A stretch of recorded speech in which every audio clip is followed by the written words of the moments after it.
Hey, Brian here with DIY Outdoor Life.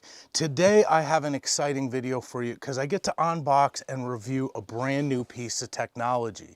This solar panel from BougeRV that is in my hand right now is a 200-watt flexible solar panel. Now this is brand new technology. This isn't the flexible monocrystalline panels that have been around for a while.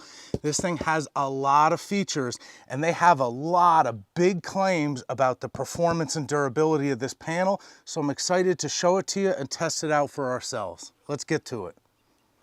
Okay, so let's open this thing up. This package is small and it is extremely light. So when you open this up, inside you're gonna find the little owner's manual. This is a 200-watt solar panel. Nothing else in the box. And it comes packaged with just a little bit of foam on here. Now there's a few things that I would be concerned about with the old monocrystalline panels, but from what I'm reading on this, there's a lot of exciting things about the durability that I'm gonna be able to show you. So like I said, this new CIGS panel from BougeRV is a completely new technology. This isn't a polycrystalline, a monocrystalline, it's not an amorphous panel. The CIGS stands for, and I'll put it on the screen, I'm gonna have to read this, but the CIGS stands for copper, indium, gallium, selenide. Now this is the type of construction that they're using for the cells on this, and it means that there's no glass. Even with old traditional flexible panels, there is glass in them. They're extremely fragile and they're very easy to break. So this panel is truly one of the most flexible panels that I have ever seen. But they're using this new technology that they're claiming gets better performance. Because there's no glass, it can take impacts better.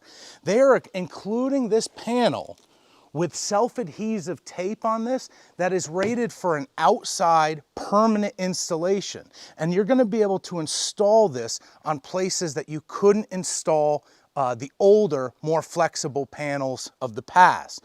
So I am definitely gonna be putting this panel to the test because I'm gonna take their word for this. I'm gonna use their self-adhesive like VHB tape, attach this thing to the roof of my truck, and I'm gonna 365 my daily driver, snow, hail, ice, off-roading, tree branches. I'm gonna go 100 miles an hour. I'm gonna check in with you guys and give you guys the full report as to how this panel continues to perform and stack up. But for today, let's look at some of these metrics to see if you're in the market for this right now. So on this piece of plywood is the 200-watt panel. I'm gonna put the exact dimensions up here to see if this will fit on your particular setup. This thing is as thick as a sheet of construction paper. It really is like nothing I've ever seen. They also sell a 100-watt version. I'm gonna put the dimensions of that on the screen right now if you wanna go with half the size. They do make it a little bit more narrow, but the length I think is exactly the same. Now, with this technology, this is a truly 360-degree flexible panel. You can see how they packaged it to send it out here. So this is excellent to contour our roofs for teardrops or other campers. But because of its true flexibility here, I'm going to be able to contour things like a truck cap that you really couldn't get a normal panel to stick to. So I'm excited about that. But what I want to do right now is plug this thing into a portable power station that has a pretty accurate meter on there and actually find out how many watts this panel is delivering. This is definitely non-ideal situation here. I'm leveling the panel. It's not tilted to face the sun. The weather is not perfect here today. So let's see what numbers we get off this 200-watt panel. So this panel, of course, comes with the industry standard MC4 cables, so you can connect it in parallel or in series.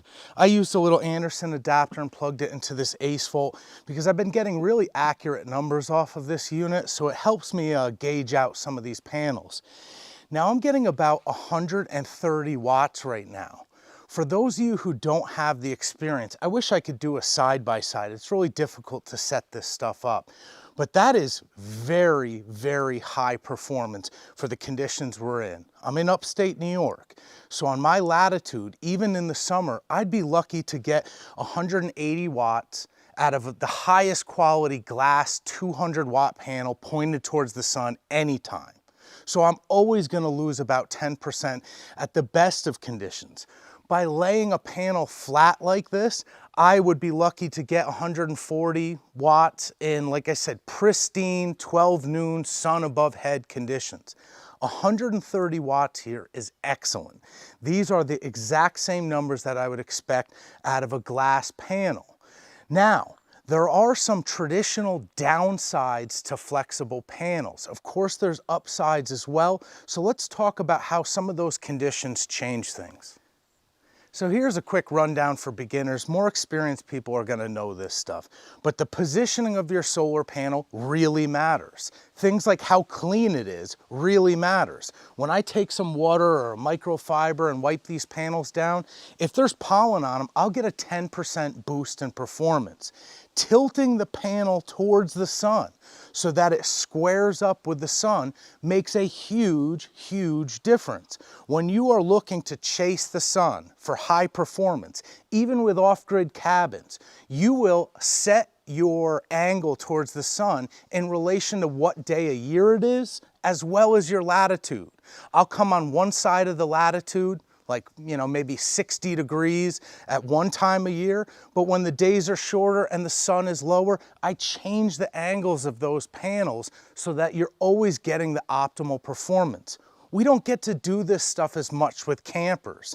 When you're talking about a flexible panel, they used to be so fragile that I wouldn't even store them. I would make the customer buy the panel themselves and I come over and install it because of how easy it was to break those panels in storage and transportation. This CIGS panel has eliminated that with this unbelievable, durable and flexible design. But that doesn't mean that it's going to be squared up to the sun when you've just stuck it to your camper. You're not always going to be able to tilt your camper to the proper degree. So you're always going to notice a decrease in performance. I expect to see that with the install of this panel as well, although a reliable company, BougeRV, is claiming that this is far more of a sensitive panel. It's higher efficiency than the old flexible panels, and they're claiming that they're going to eliminate some of that decrease in performance. So that's exciting. The other thing that causes flexible panels to underperform is that solar panels actually lose their ability to produce power when they get hotter. That seems counterintuitive, but when you sit a solar panel out in the sun and it becomes too hot to even put your hand on it, the power output goes down.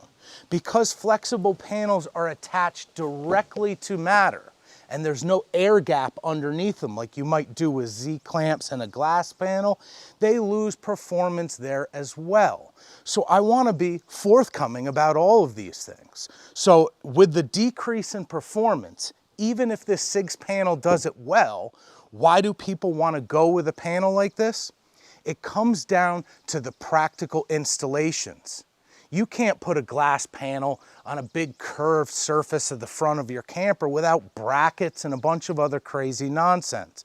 You make a wind sail when you're driving down the road. Flexible panel makes that easy. The fact that you can just use VHB tape, and this really holds up. This has been tested. This is a permanent installation. There's no drilling, no screwing. So a lot of people can just over panel. You can go with a larger panel, like this 200-watt panel, and that's going to do a lot better than even like a 150-watt glass panel. So there's a lot to include here. I'm super excited to get this thing on the road and check in with you guys at the 6-month mark, the one year mark. But I'm going to be installing this on my truck. I'll show you that in a second. But out of the package, I'm telling you, this thing is dynamite. Getting my hands on it, doing some initial testing, and looking how they set up this self-adhesive design, this panel will be able to do what other panels are not able to do. I'm excited about technology developing. I hope you guys are too. Let me show you where I'm gonna install this thing and then we'll sign off.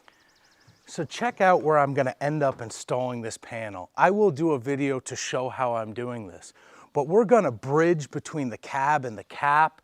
This is gonna be able to handle this irregular surface and this curved sweep. You wouldn't be able to do this with those old panels. And when I attach this down, you're not even gonna be able to see that this panel is there. So this is pretty impressive stuff. I am super excited to be able to initially endorse this product with the idea that I did the unboxing with you here today. I'm gonna have to test this out, put this panel through some extremely abusive conditions before I can truly give this thing 2 thumbs up. But this is affordably priced. If you really have your thumb on the pulse, you know that glass panels are coming down in cost. The foldable portable panels are still very, very expensive. Sometimes they're 3 times the cost. The flexible panels end up in the middle, and this still ends up in the middle. This is a very aggressive and comparably priced product for what they're delivering here. I'm not sure where the promo codes are gonna line up, so check out the links in my description, whether you wanna go with the 100 or 200 watt option on this. I really appreciate you guys watching. Make sure to like, subscribe, share the video with somebody, and I will see you guys next time.